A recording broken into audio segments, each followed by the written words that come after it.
नमस्कार बच्चों। आज हम देखेंगे कि शैशवावस्था में शारीरिक विकास किस प्रकार से होता है। शिशु का जो जन्म है एक सामान्य शारीरिक प्रक्रिया है। इसमें कभी कभी कोई बाधाएं उत्पन्न हो सकती हैं, परंतु ये एक नेचुरल प्रोसेस है जिसके माध्यम से शिशु जन्म लेता है। जन्म लेते ही नवजात शिशु हो जाता है, नवजात हो जाता है, जिसको हम नियोनेट कहते हैं। और इस नियोनेट की जो अवधि होती है वो सामान्यतः 2 सप्ताह तक रहती है, लेकिन कभी कभी ये जो स्थिति होती है वो अधिकतम 30 दिन की होती है, कम से कम 14 दिन की और ज़्यादा से ज़्यादा 30 दिन की होती है। जन्म के बाद से शिशु जो होता है वो पूर्ण रूपेण अपने माता पिता के ऊपर ही निर्भर होता है, क्योंकि वो इतना उसकी जो मूल प्रवृत्तियां होती हैं वो भी माता पिता पर ही निर्भर करती हैं और वो हर तरह से अपनी माँ के ऊपर ही निर्भर रहता है। वैसे तो जब शिशु का जन्म होता है उस समय उसका आकार, उसका वज़न जो है वो लगभग सब शिशुओं का एक जैसा होता है, लेकिन कभी कभी ये वेरी भी करता है और मतलब औसतन जो चीज़ें हैं वो लगभग एक जैसी होती हैं बच्चों की।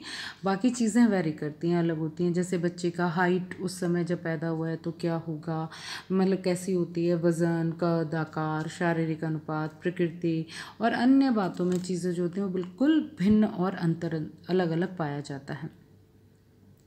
शारीरिक अनुपात के दृष्टि से अगर हम बच्चे के को देखते हैं, उसमें वो करते हैं, तो उसमें ये देखा जाता है कि बच्चे का वज़न जन्म के समय लगभग 5 से 8 पाउंड होता है और उसकी लंबाई जो होती है वो लगभग 20 इंच होती है।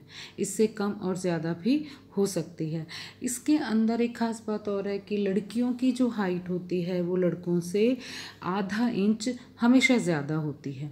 ये चीज़ें अध्ययनकर्ताओं ने भी मतलब इस चीज़ को सर्च किया है और डॉक्टर्स का भी ये चीज़ें मानना है।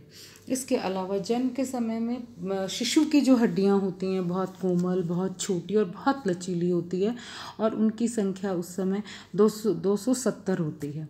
लेकिन बच्चे का ज्यों-ज्यों पोषण बढ़ता है फास्फोरस, कैल्शियम और अन्य खनिज पदार्थ की सहायता से, और जैसे जैसे शिशु का विकास होने लगता है हड्डियों का भी विकास होता है।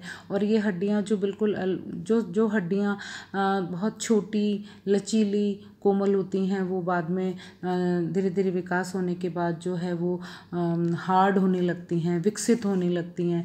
जो बारीक हड्डियाँ होती हैं, छोटी हड्डियाँ होती हैं, मिलके एक बड़ी और मजबूत हड्डियों में परिवर्तित हो जाती हैं। शिशु की जो मांसपेशियाँ होती हैं वो बहुत ज़्यादा लचीली व कोमल होती हैं। इतनी ज़्यादा कोमल होती हैं और इतनी ज़्यादा फ्लेक्सिबल होती हैं कि शिशु का अपनी मांसपेशियों के ऊपर किसी भी प्रकार का कोई नियंत्रण नहीं रहता है। इस वजह से भी बच्चा नियोनेट भी कहलाता है और अपनी माता या पिता के ऊपर पूर्ण रूप से निर्भर भी रहता है।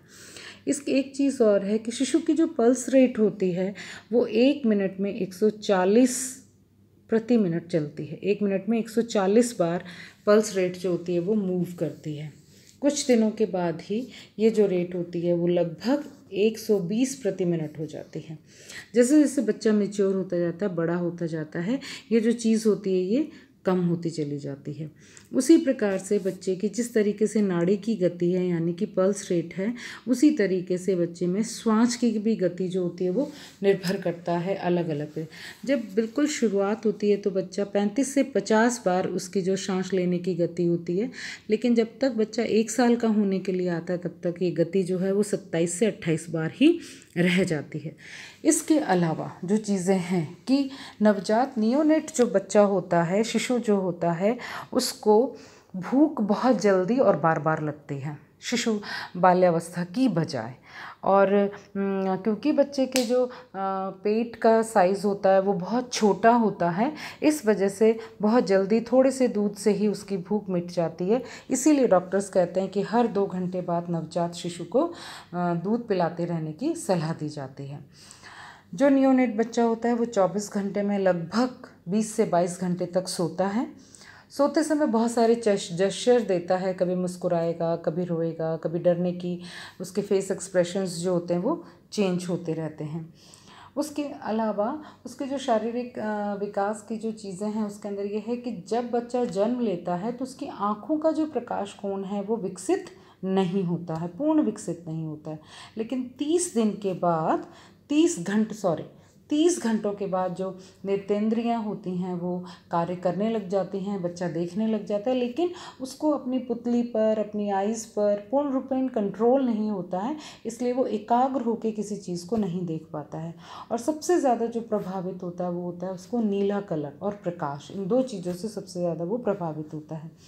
शिशु की सूंघने की क्षमता जन्म लेने से पहले भी और जन्म लेने के बाद भी बहुत ज़्यादा तीव्र होती है, इसीलिए वो मदर की गंध को बहुत अच्छे से पहचानता है और उसको बस स्पर्श और स्मेल, दो चीज़ों से जो नवजात होता है वो अपने माँ को बहुत अच्छे से पहचान लेता है।